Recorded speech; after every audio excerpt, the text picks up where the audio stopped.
Hello guys, welcome to my channel.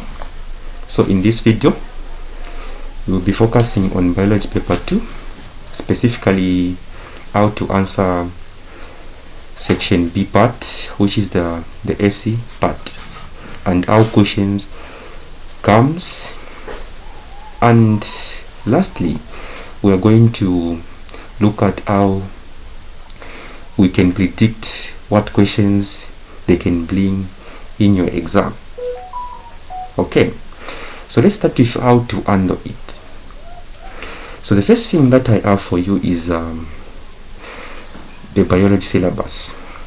So biology syllabus is very important. You need to put it into consideration. Why is it important? So the biology syllabus is going to give you the light view on how they or where they get the questions from and how they phrase them. Then secondly, we have what we call Zanset biology or simply biology. So this one is just a pamphlet and it looks like this one. Okay, so this pamphlet contains a lot of information which you are going to use during your studies. Then number 3, the most important thing is revision. It's very important to revise on the topics that you have covered at school or the topics that you have studied for yourselves. It's very important. So now let's move on to the next one. So the next one, I'm going to show you how to use now the syllabus. So for the first one, you need to make sure you answer questions in the syllabus that comes on section B. So there are questions which usually comes on section B, which is the SC part, and those that comes on section A. For example, I'll give you this topic, genetics. Genetics, you're going to find it on section A, question 5 or 4. You can't find it on section B unless otherwise. So now, topics like nutrition, transport system in plants and animals, excretion, coordination, or we can say endocrine system and nervous system, reproduction in plants and animals, and nevertheless we have ecology or ecosystem. So I'll just give you an example like these topics like ecology, excretion, transport system in plants and animals. These are highly examinable. They usually come on section B. Okay, now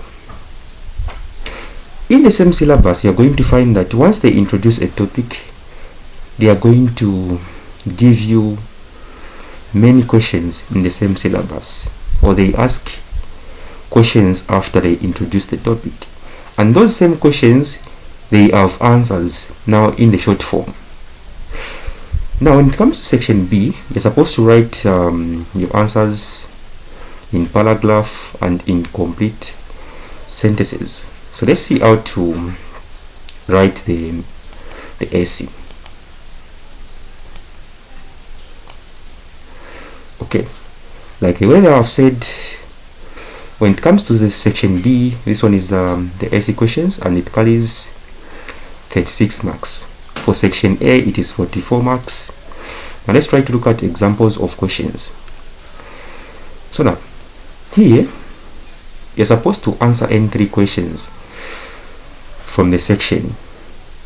They provide 5 questions, and from those 5 questions, you're supposed to answer only 3 questions of your choice. Okay, so you're supposed to write answers in the same question paper, but previously they were providing the separate answer sheets, and all answers must be in complete sentences and in paragraphs. So you need to make sure that you write your answers in complete and also in paragraph form. So now we have question 1, question 2, question 3, question 4 up to question 5. So for question 1, we have question A, B, and C. So the most important thing here, you need to consider the marks, how they are allocating the marks. So section A is calling for marks, B 2 marks, and C 6 marks. So now suppose if you know only question B, so meaning that you can't choose this question because you're going to lose a lot of marks, which is 10 marks, 4 plus 6. You can only choose this question when you know question A and question C, because the only marks that you're going to lose here are just 2 marks. So question A is saying investigate the structure of cells and functions of the organelles, 4 marks. So meaning the way they are going to allocate the marks here is the way you are going to present the structures of cells, that is 2 marks, and the functions of organelles, that is 2 marks. So you need to make sure that you understand how they are asking questions, or how they are asking questions. Then as for question B, it is saying describe cell organization in multicellular organisms. So for this one, just describe what a cell is and come up with a chart. Start with cells, and then what follows next are tissues, what follows next are what? Organs. Then from organs we have systems, from systems we have organisms or organism. So that is how you're supposed to answer this one. That's all. Then as for question C, it is saying explain the effects and importance of diffusion and osmosis in living organisms. This one is calling 6 marks.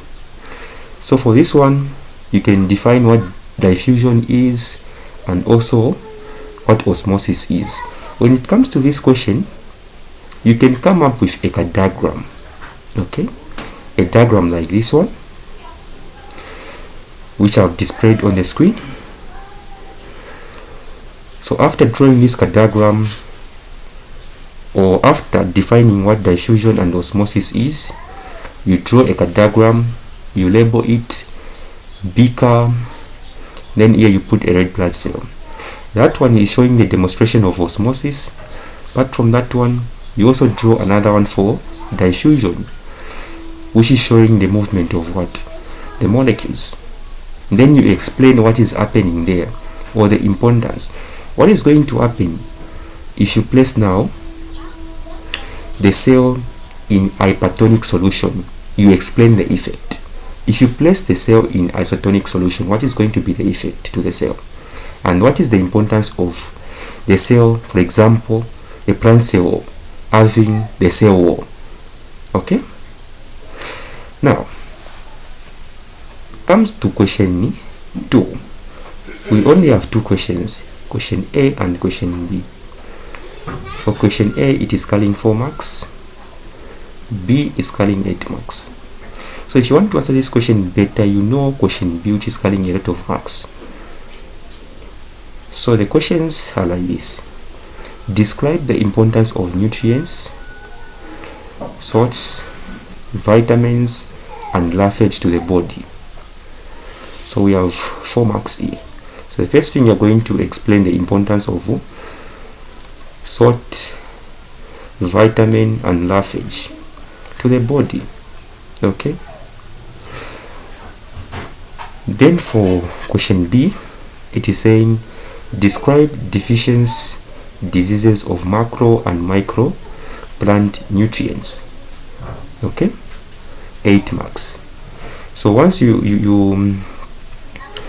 provide the deficiency disease, you need to, okay, before you even answer this question, you're supposed to classify the deficiency diseases being macro or micro. Okay. Then for question 3, it is having 3 questions, A, B, and C. So the first one is saying define the term disease, 2 marks. I think this question It even came in GCE for 2025, so you need to check out for this one. Then as for B, it is saying describe various types of diseases, 6 marks. Then for C, it is saying explain the dangers of having multiple sexual partners. So question 3 is very simple, you can answer it in paragraph form. Then let's see the last 2 questions. So the last 2 questions, question 4 is saying explain the importance of screening the blood for purpose of transfusion, 4 marks. B, describe the internal structure of the human heart, 8 marks. So you better know question B because it is calling a lot of marks. Then the last one is saying explain the term population, 2 marks. Investigate factors that causes change in population size, 6 marks. Then C, explain how to reuse, reduce and recycle materials, 4 marks.